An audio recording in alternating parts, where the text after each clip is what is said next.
So I think that since Amaya is not here, maybe we'll just kind of wait till Wednesday to go over the vocab terms from last time, from last week, but we'll just kind of jump into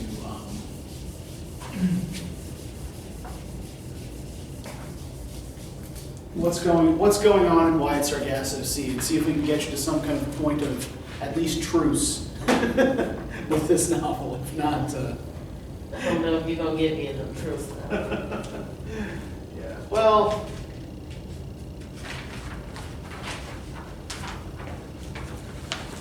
we can at least try to like get it to start making sense. Okay, so there are a couple of contexts that I think are necessary for getting what's going on here. So this novel is written in 1966. And so there are two really important ideological contexts for this that I think we need to get at. Like, so the first is postmodernism.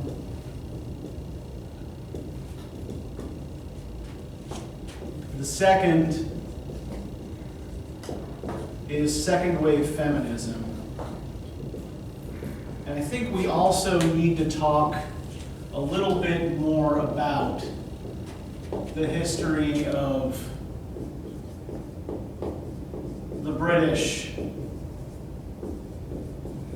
in the West Indies, because that's a huge part of what's going on here. So, is there any place in particular you would like to start? The whole part. Because after I got confused with after the wedding, because I was also trying to answer the Greek question, and as I was reading it, I just said, I literally just skimmed it and then threw the book. Okay. So we've essentially, and I think like maybe if we look at the wedding as a kind of starting point there, because that actually points to a generational difference regarding British people in the West Indies, right? So the earlier generation, like British people who were in Jamaica prior to 1833 would have been part of the old planter aristocracy. Now, when we talk about a planter aristocracy, what is this often a nice or polite way to refer to? Like, what are we actually talking about when we talk about a planter aristocracy? Money? Okay, yeah, the people with money, right? What else did they probably own? Wheat. What's that? Wheat. Weeds? Weeds. Weeds. You said plantains and like that. It's like weed is like greenish. So like plants and stuff like that. Well, think about planter in terms of plantation. Green. What's that? Greens, like vegetables and stuff like that, like stuff. And who would have harvested all of that for them? Gardeners.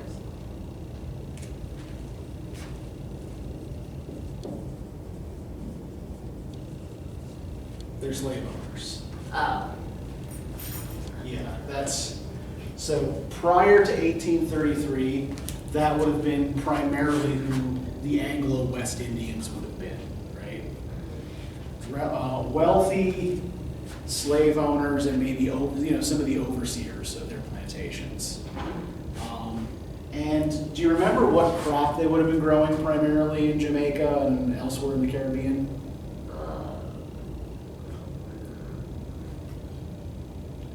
Sugarcane.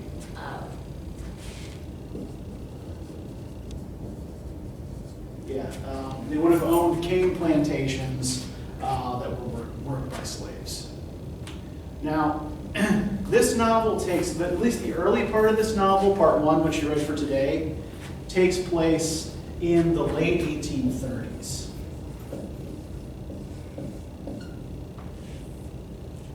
So we talked about this when we discussed Louise Bennett. Do you remember what happened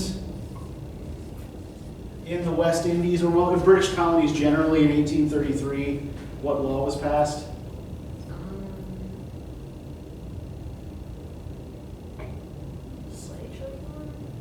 Yeah, it had to do with the slave trade, right? But I guess we can kind of think of it this logically too. If you have slave owners before 1833, but not after, right? What must have happened in 1833? Slaves were free. Yeah, or at least slavery was abolished, Oh. right? Not quite the same thing. So,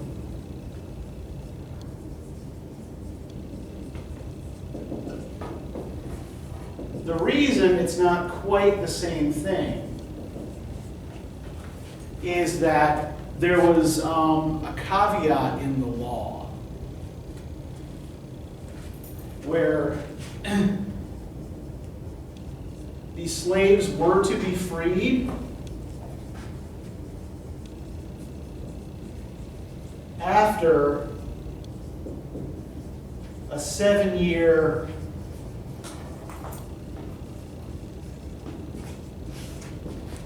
apprenticeship, which meant that this planter aristocracy was supposed to get another 7 years of free labor out of them.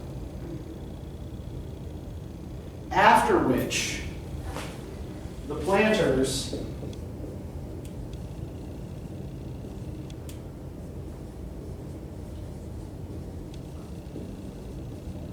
were to be compensated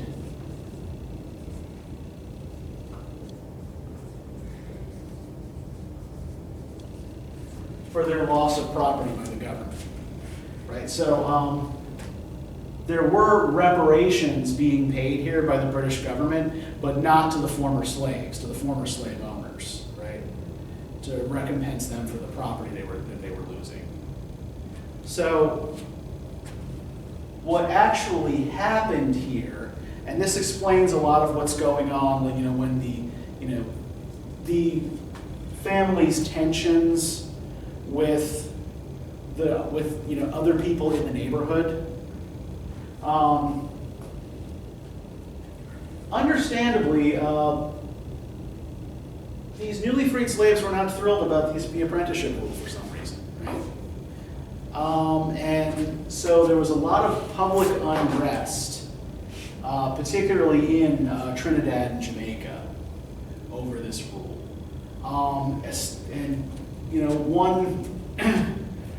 One thing that the British government seems to have not really considered was that the number of black people in the West Indies vastly outnumbered the number of white people. So the white people tended to turn up the screws of oppression whenever they felt threatened. And this definitely felt threatening. So what ended up happening as a result of riots, violence, and the burning of estates was that most places freed all slaves without conditions before this 7-year apprenticeship period was over. And most of the planters were actually not recompensed for their freed slaves, right? The government didn't give them the money. In fact, we see a reference to that at the beginning of the novel with this Mr. Luttrell, right? Who, when he realizes the money he expects from the government is never coming, commits suicide. And then a few years later, these new Luttrells, who are distantly related to him, come and take over his property, right? But this actually represents a generational shift, right? So you have the old planter aristocracy being replaced by a new capitalist class.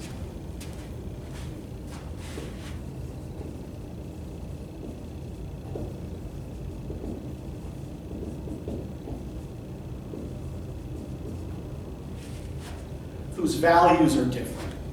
And Mr. Mason the guy whom Antoinette's mother, Annette, marries, is part of this new group, right? Who look down on the old planter aristocracy.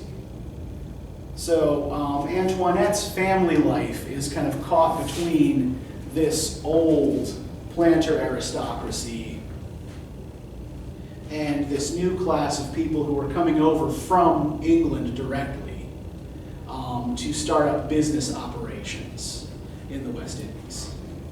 So is this all making sense? Are you with me, or? I'm with you. Okay. All right. So if you have any questions or if you get mixed up, just stop me in. Okay. So.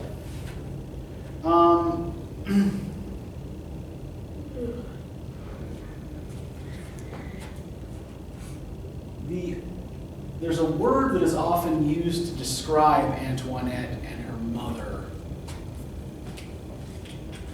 in the novel. It's Creole. And are you familiar with this word? Do you know what the word Creole means? I'm not familiar with the word, but I feel like it's like more like coward, or like the meaning of being a coward, or somebody who's lesser. It's sometimes used in a not exactly complimentary fashion, yeah. But what Creole means, so we tend to use Creole now when as we're talking about language, right? So Creole is a language that develops when two different linguistic groups meet and have to come up with, like, they tend to come up with kind of like a blended language in order to communicate, right? So for example, the language that's today known as Haitian Creole is a kind of mix of French with West African and Central African languages. But the meaning of Creole that's used in this novel is a person of European ancestry who was born in the colonies.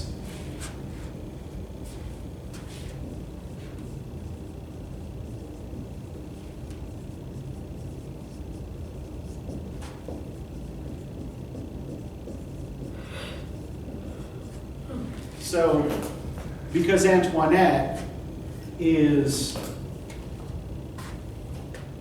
the product of an English father and a French mother, born in Jamaica, this makes her a Creole, right? By this definition. So,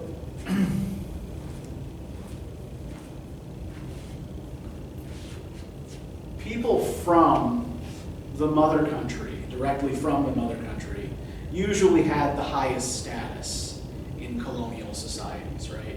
Tended to outrank other people of either mixed ancestry or people who were Creoles born in the colony, right? So, Antoinette, with her kind of interesting, complicated family situation, has her foot in a couple of different realms here, right? You know, one, right, her father comes from this whole planter aristocracy class. Her mother comes from the French colony of Martinique, which makes her suspect among the Anglo-West Indian families. Right, so they dislike her because she's French. This new capitalist class, represented by Mr. Mason, doesn't like her because of her association with this old planter aristocracy that they regard as having been kind of lazy and degenerate. And what do we see Antoinette's mother doing with most of her time? With maids, I guess. What's that? With maids, I guess. Yeah, I mean, does she ever seem to do anything active or useful? I don't think we see her like that in the book. From what I've seen, we only seen her like once asking about the dress and stuff. Yeah, she gets upset that Antoinette comes home wearing the other girl's dress, right? And that they don't have another dress to put on her. Or the only one they have to put on her is old and doesn't fit her anymore. Yep. So on the one hand, right, we see she has this kind of expectation that they still have everything they need, right? There's this expectation of wealth and abundance here.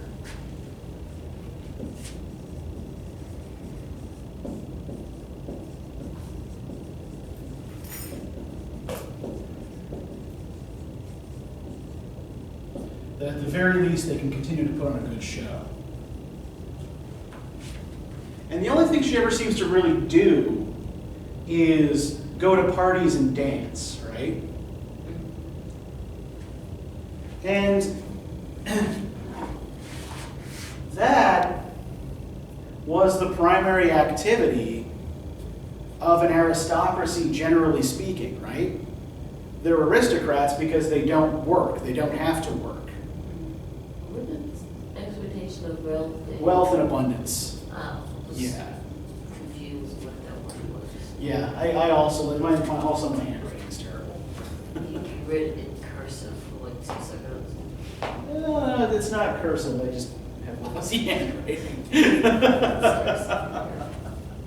But, yeah, so one of the problems that Mr. Mason's group has with the old planters is that they considered them lazy, right? That they didn't actually do anything except dance and go to parties. Now, the other issue they have with them, so the new capitalists and the old planters are both racist, but they're racist in different ways. So Mr. Mason and his group seem to believe that black Jamaicans are simply lazy and don't want to work. Right? Kind of completely ignoring this whole pre-1833 context, which, maybe explains why they don't want to come work for you, right? But the old planter aristocracy is racist in that it expects deference from black Jamaicans, held them in bondage for decades, and the male planters used black Jamaican women for their own sexual pleasures, right? So we get hints that Mr. Cosway, Antoinette's biological father, has another family that's mixed race, which would have been pretty common. But Mr. Mason and his ilk regard this with abhorrence, right? Not because Mr. Cosway behaved as he pleased with the slaves, but the idea of mixing and hybridity, right, is kind of problematic to them. So this kind of leaves Antoinette in a weird kind of limbo position, right? So they own this big estate at Colibri.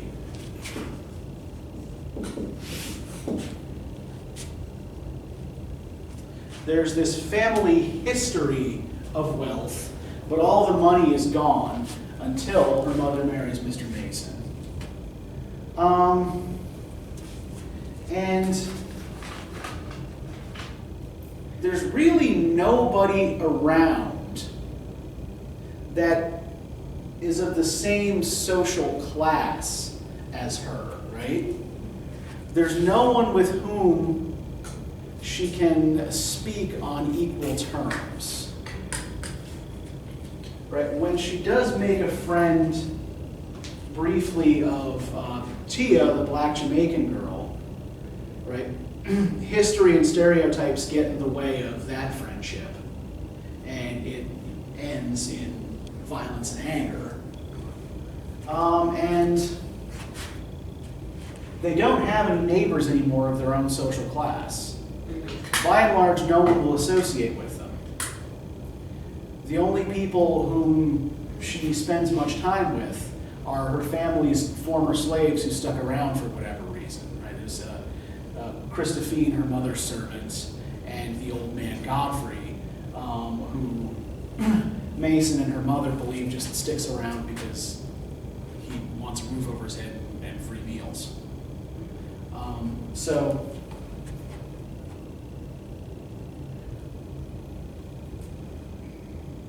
it's like, it's a weird position because like this is probably about the only novel we're going to be reading in this course that's predominantly about white people.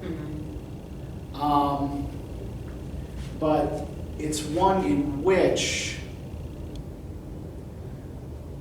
the white protagonist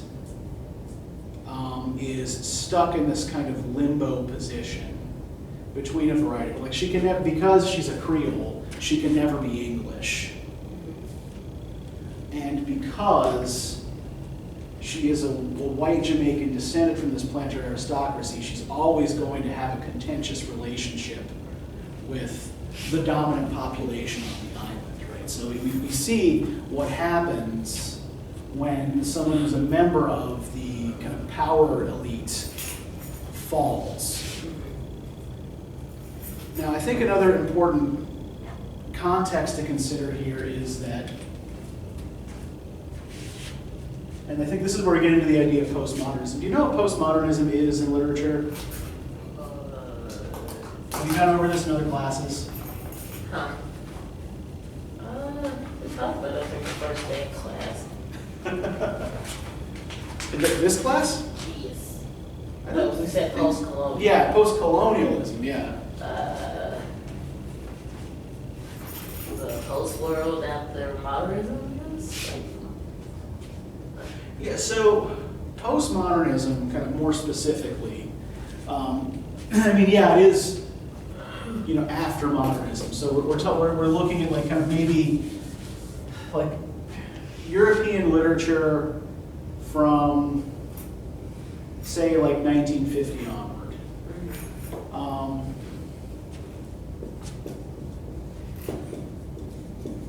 Although not all of that would be postmodern. We're kind of referring to a kind of specific strand here. But so postmodernists deny the existence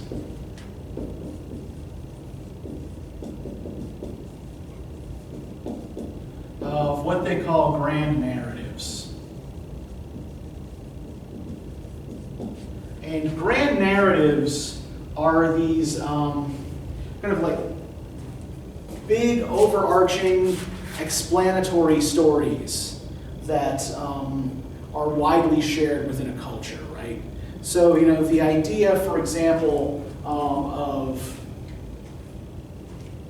American Manifest Destiny, right? You know, that, you know, through hard work and gumption, it was the destiny of the American people to expand from the East Coast, from the Atlantic to the Pacific, right, and to cover all that land in between. That's kind of like that kind of like national myth is the sort of thing that we call a grand narrative. And what postmodernists like to do is poke holes in these grand narratives. So, for example, the story of the Pilgrims coming to Massachusetts for religious freedom, right? And then the whole, you know, the tale of, you know, the first Thanksgiving where they sit down with the Wampanoag and they all have a big feast together and everybody gets along. What a postmodernist is going to do is note the various things that's, in order to make that nice, clean, tidy little public myth, the acts of violence, the land seizures, and other such things that nice little story we tell ourselves around Thanksgiving leaves out, right? So it's kind of about breaking up these big grand narratives into smaller, less cohesive narratives. Postmodernism also tends to be experimental in form. Right? It is often a little bit kind of self-consciously difficult. So you'll get, for example, a great deal of you'll get a novel which is told from multiple points of view that you can't reconcile with each other, right? You've got, maybe, multiple people telling versions of the same story, but they can't quite be made to add up together, right? The idea being that because these different individuals are processing what's happening to them in very different ways.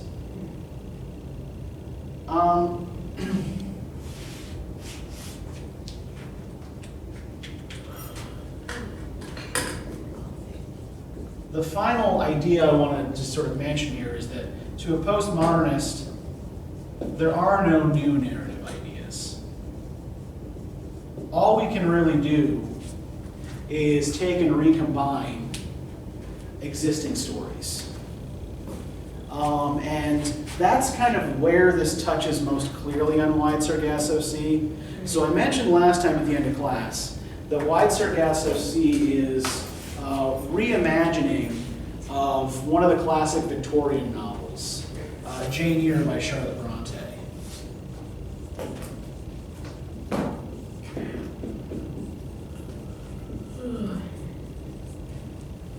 And so, what Rhys does here, so the basic plot of Jane Eyre. Right, so Jane is a governess who comes to work for a mysterious man named Rochester. And there's sexual tension between the two of them. And then Jane discovers Rochester's secret. His insane wife, who is a pyromaniac, is always trying to set shit on fire, is locked up in the attic and occasionally escapes and tries to set shit on fire. So one detail that Jean Rhys noticed in this narrative is, oh hey, the wife is noted as being from the West Indies. She's an Anglo-West Indian. So what Wide Sargasso Sea is the story of this marriage told from the perspective of the wife who's locked in the attic.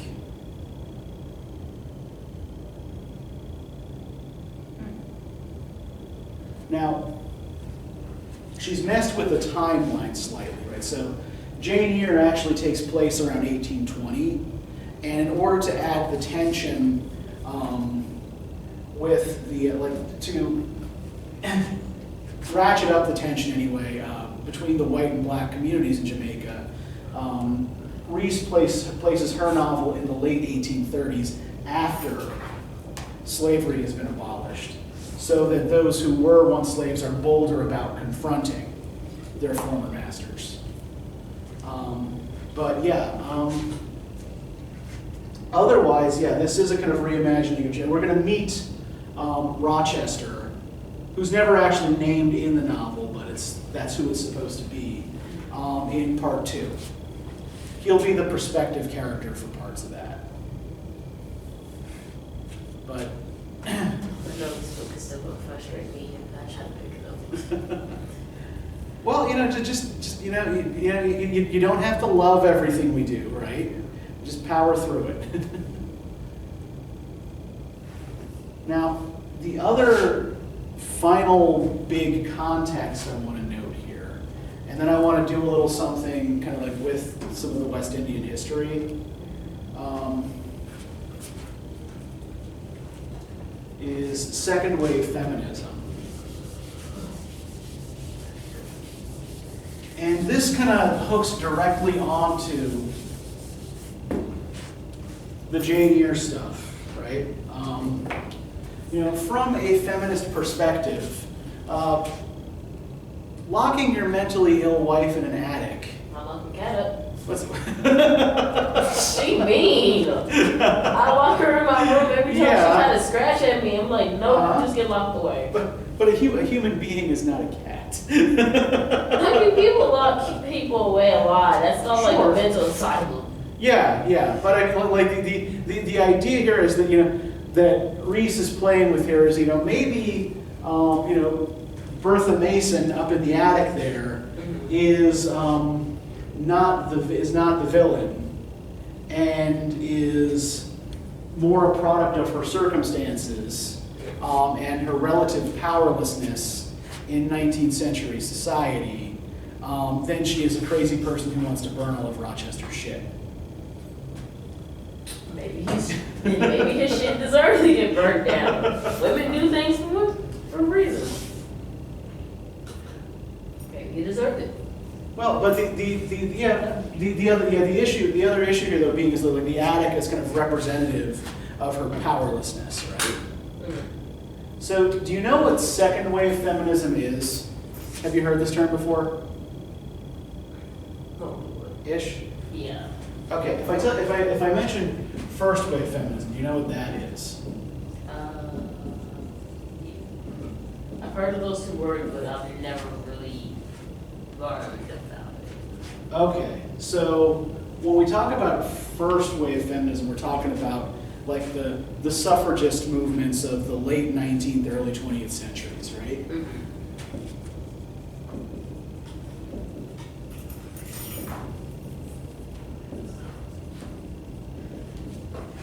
So these are women fighting for basic political rights. The right to vote, the right to own property, rights over their own children, the right to divorce, things like that, right?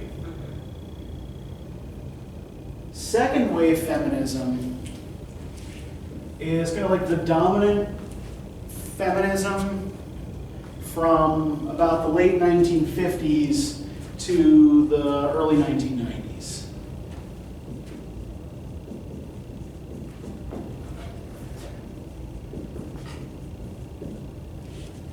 And it's less concerned with basic political rights than it is between equality, than it is about equality between the sexes.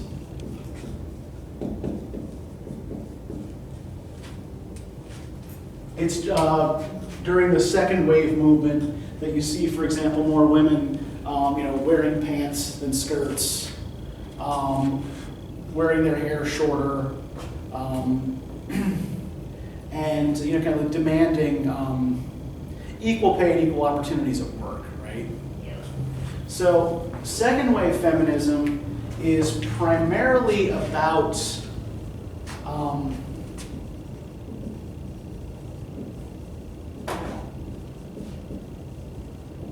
middle-class women's right to fulfillment.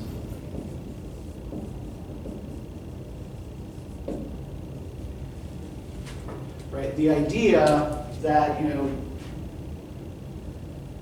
these kind of, if a woman goes to college, gets married, maybe after a couple of years of working on her own. Get divorced. Not that many women get divorced in the late 1950s. Divorce was still a pretty shameful and taboo idea, right? So they get married and they move into these nice little, nice comfy suburban homes, and then they keep the house and take care of the kids all day, while husband goes off into the city to work and then comes home at night, right? So, in particular, a lot of educated women began to find this, kind of life empty and unfulfilling. And so second wave feminism kind of grows out of that. This kind of feeling of being trapped as a sort of helpmate to your husband in this little suburban box that you can't leave. So there are definitely like some racial blind spots and some social class blind spots in second wave feminism. But the reason I kind of bring all this up is because 1966, right, the year this novel was published, is still pretty early in this second wave movement, and is, I think, clearly influenced by it. That, you know, the idea that Antoinette has the right to some kind of personal fulfillment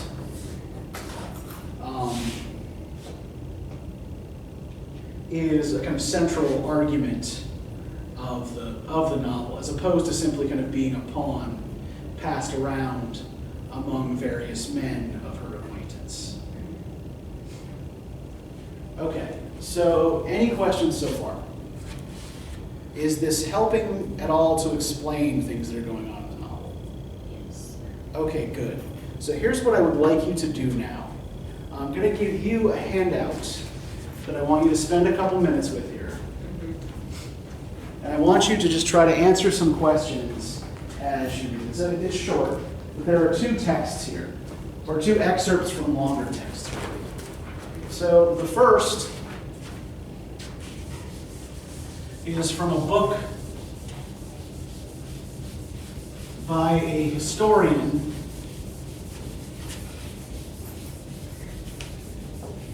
named James Anthony Froude. It's a great name, right? Froude.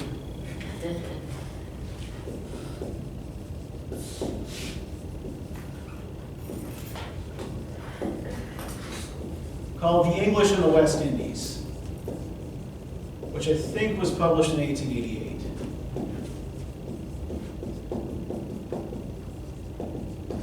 Froude is one of those prominent Victorian historians.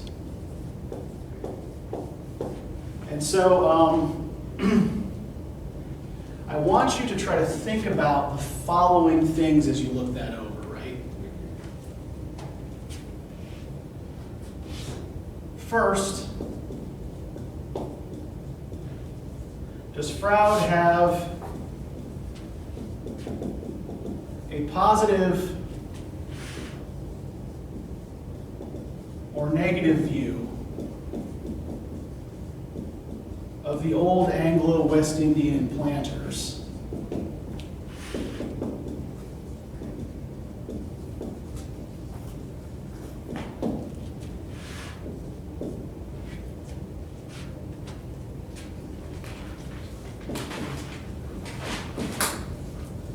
I want you to think about how Froude regards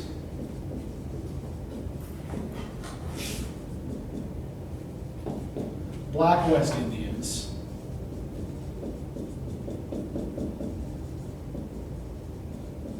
right? Does he seem to regard them as, you know, intelligent and capable of managing their own affairs? And three,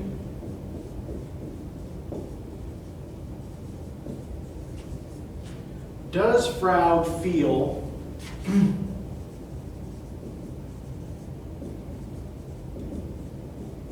that the British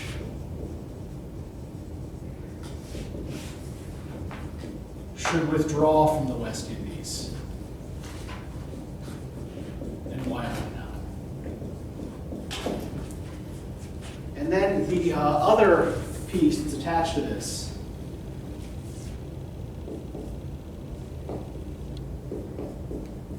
is by John Jacob Thomas.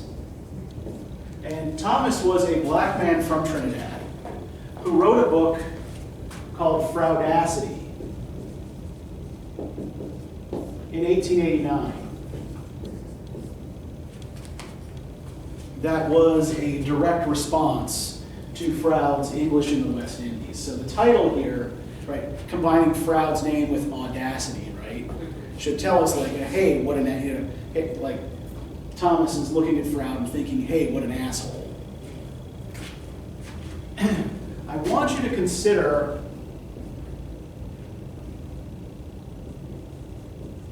how Thomas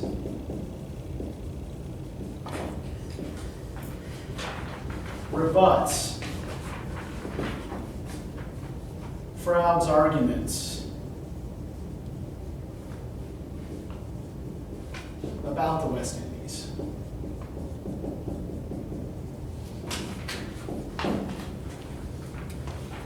And just take some time with this and see what you can do here.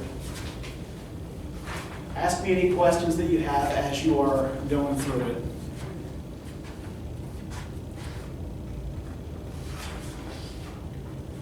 And we'll just see what you get.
You can feel free to speak up whenever you've got something to say.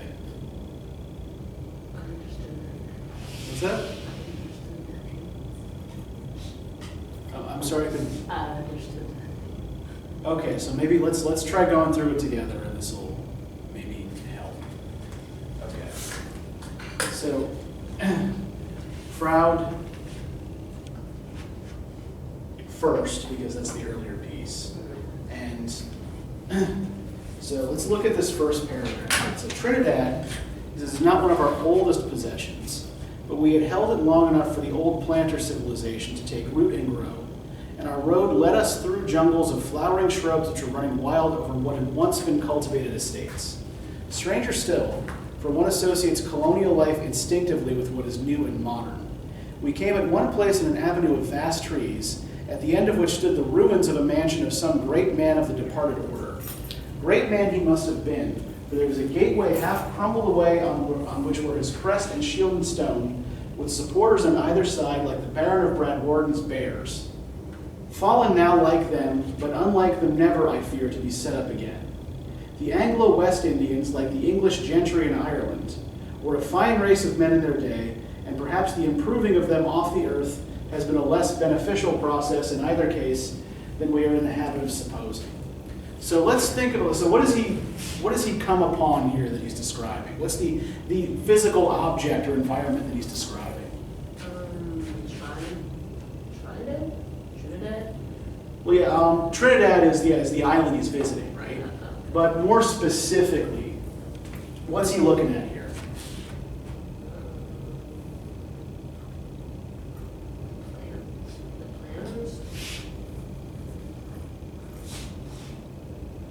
Our road led us through jungles of flowering shrubs which were running wild over what had once been cultivated estates.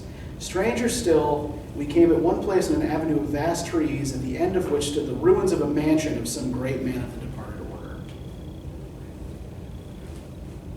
So he's looking here at an old planter estate, right?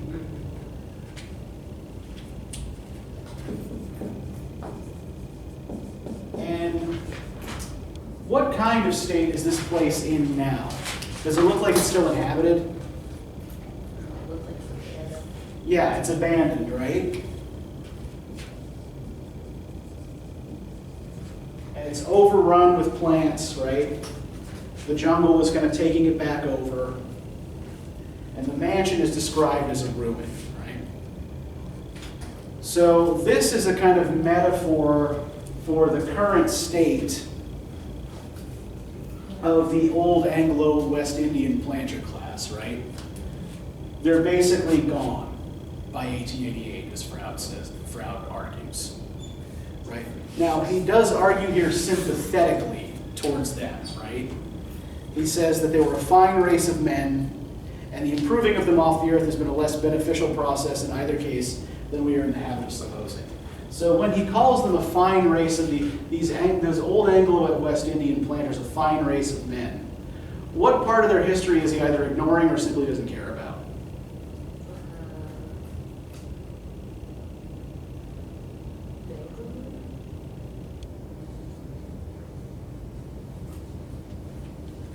Well, he doesn't seem to be remotely interested in the fact that this was a slavery culture, right? So then we juxtapose that in the next paragraph with Froude's description of the local black population of Trinidad, right? Entering among the hills, we came on their successors. In Trinidad, there are 18,000 freeholders, most of them Negroes and representatives of the old slaves. Their cabins are spread along the road on either side, overhung with breadfruit trees, tamarinds, calabash trees, out of which they make their cups and water jugs.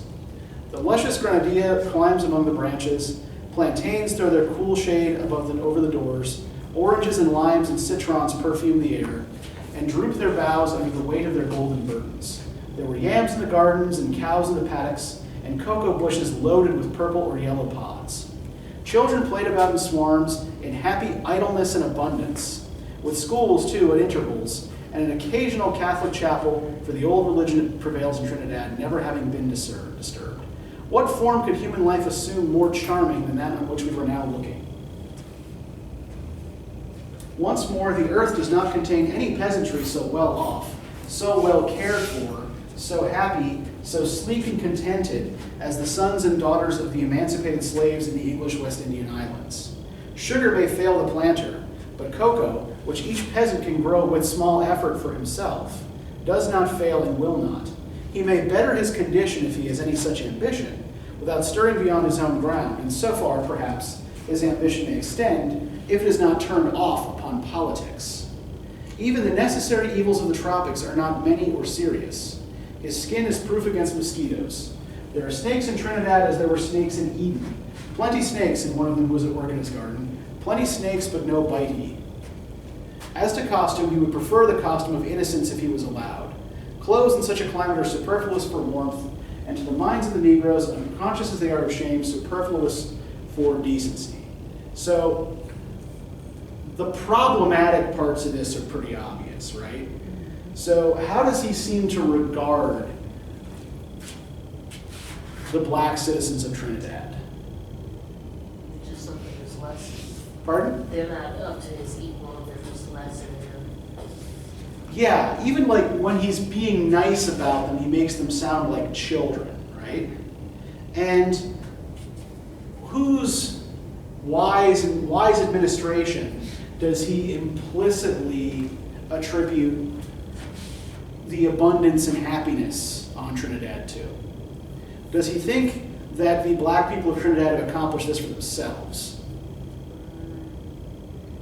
I think you feel like because children are just free. There's like no type of consequences. So whatever they do is just like so free and something that they don't care what the consequence is, I guess. Yeah. Like black people to him is like children because of that. They're free and yeah, he talks about their state of innocence, right? You know, he says the children are running around in happy idleness, that, you know, cocoa can be raised with small effort, right? So yeah, so even when he seems to be complimentary, he is referring to people as idle and lazy. And when he talks about them being well cared for and not wanting them to turn their minds off on politics, right?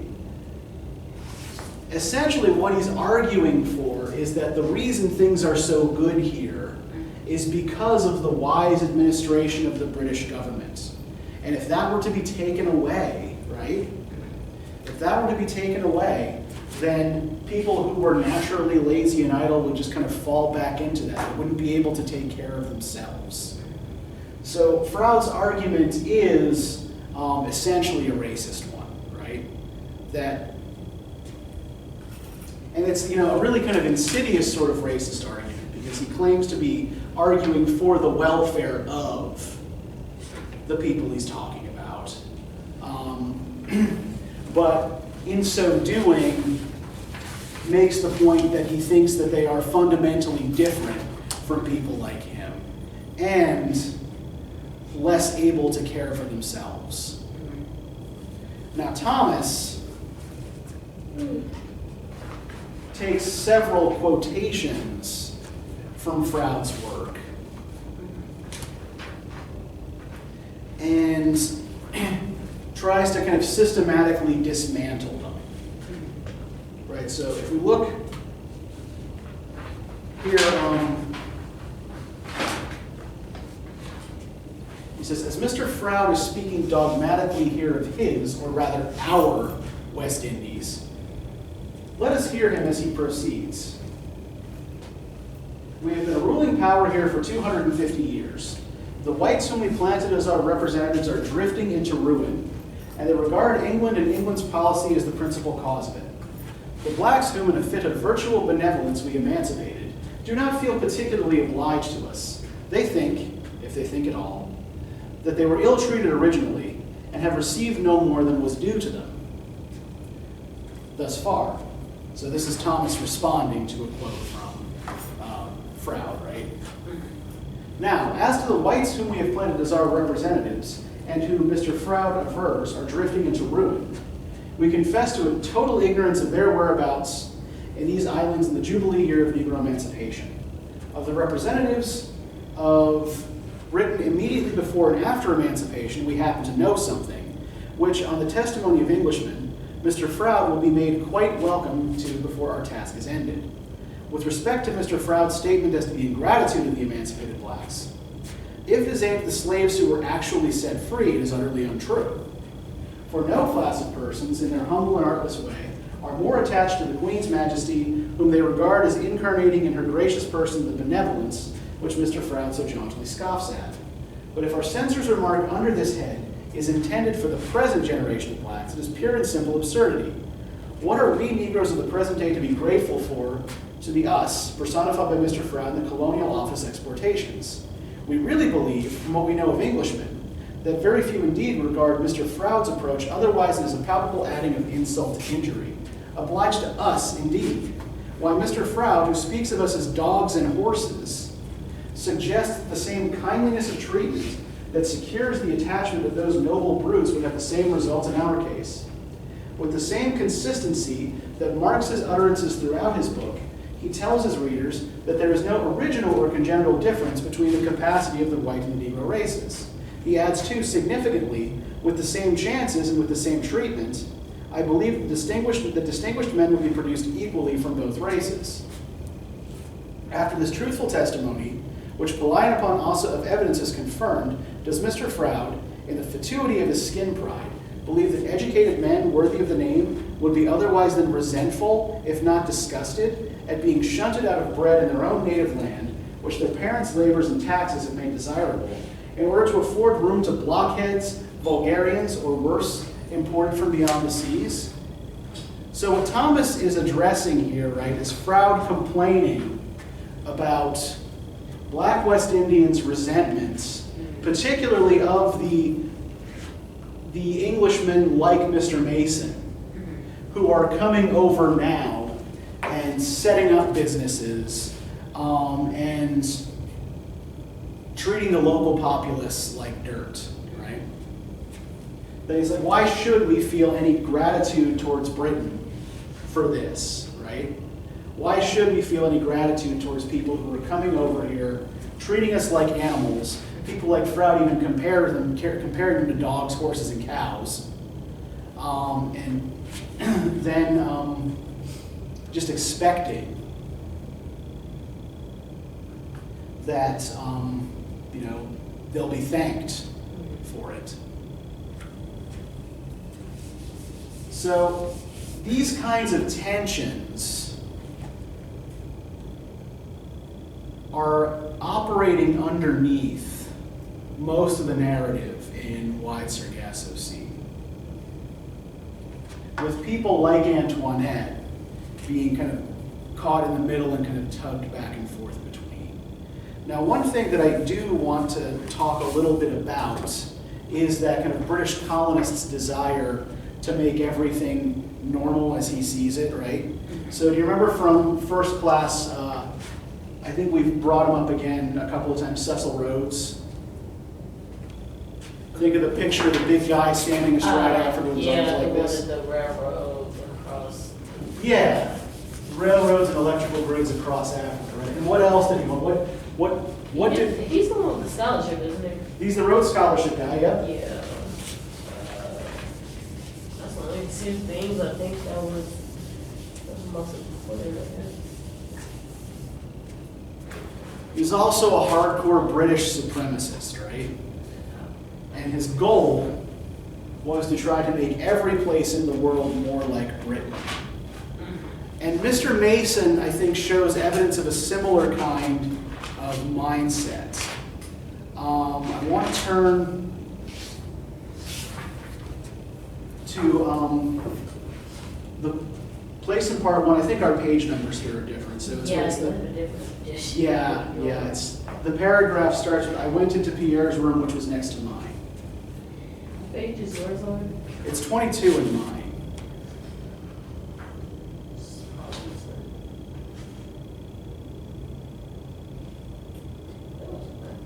I have no idea what page it is.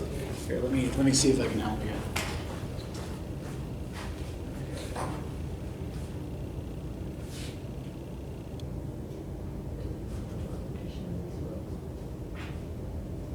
Let's just everything. It's screwy.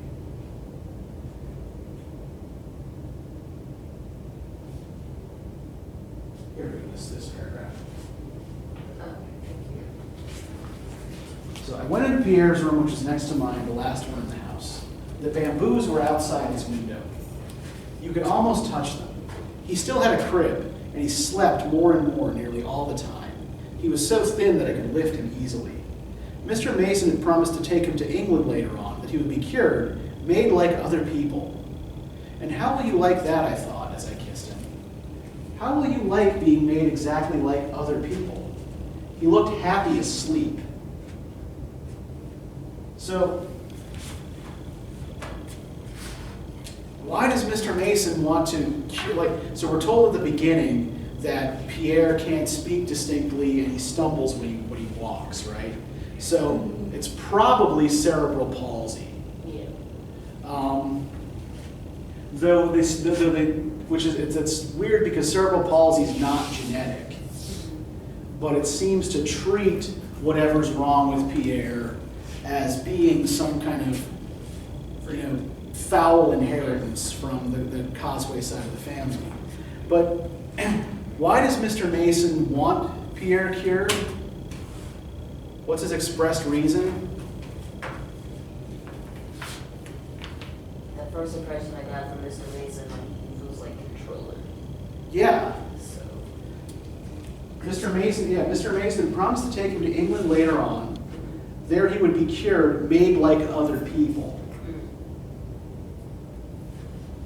And Antoinette's questioning whether that's even valuable, right? Do you want what makes you different taken away? So Mr. Mason seems to have this idea of what's right and what's normal, right? And he wants to make everything conform to his idea of what's normal. Right? If we turn and we look at where the mother goes back for the parrot,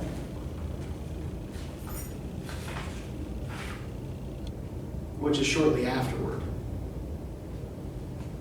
Our parrot was called Coco, a green parrot. He didn't talk very well. He could say, qui est là, and answer himself, chez Coco, chez Coco. After Mr. Mason clipped his wings, he grew very bad-tempered, and though he would sit quietly on my mother's shoulder, he darted at everyone who came near her and pecked their feet. So what is it that's made the parrot bad-tempered and nasty? The wings getting clipped.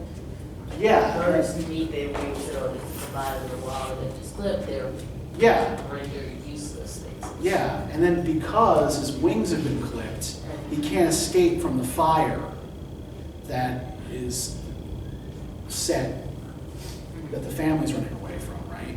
And so the parrot burns to death. And The shot of Mr. Mason. But yeah, they're there because Mr. Mason refuses to acknowledge that there's any danger, right? They stay in the house because he won't leave. Yeah, and he likes it there. I mean, you come to Jamaica from England, right? It's like, oh hey, I've left this place that's cold and wet all the time, and here, it's warm and it's sunny. Much more pleasant weather. The first version of the note was why he was controlling. He literally replaced the servants and stuff, and it would her Antoinette hanging out with T. I believe. That's like what I got it with. Yeah. Yeah. Well, but I think you're right there. Yeah, he hires all these servants, right? But it's these servants he hires that burn the house down. Because it reflects him. Yeah, and he also he doesn't know the locals or the neighborhood, right? They already did not like it. Yeah. His family as it is even higher. Yeah, I mean they poisoned her mother's horse. Yeah, that's what happened. I was wondering why the horse died. I just thought the horse just died. Yeah. Yeah, and they go. The horse is it's a symbol of wealth, right? Rich people own horses. So they go after it for that reason. The house is, the house makes them angry because it's a symbol of this old oppressive order, right? And so the burning of the house is an attempt to do something about that, right? To take back some measure of power. And Mr. Mason enables it because he's clueless about the situation. And every time anybody else in the family tries to warn him, He just laughs in her face. yeah. He laughed at Antoinette's face when she thought she saw a dead body. Mm-hmm. And there should have been a fight. Yeah, but no, everybody else seems to know what's going on quicker than he does, right? He developed a point. And I think like there's a difference there that develops like kind of like between people who live primarily in England, right? Like they're at like Ancora's husband, who is an absentee landlord. Right? They own estates in Jamaica, but they never go back to them because he doesn't like it there. And local people who understand the local culture, and that's Antoinette knows about all kinds of things that Mr. Mason has no idea about. Right? Like, for example, she's familiar to some extent with the servant Christophine's practice of obey. We'll get more into that a little bit next time. It'll become more important later on in the plot. But these supernatural elements are going to start creeping in part 2.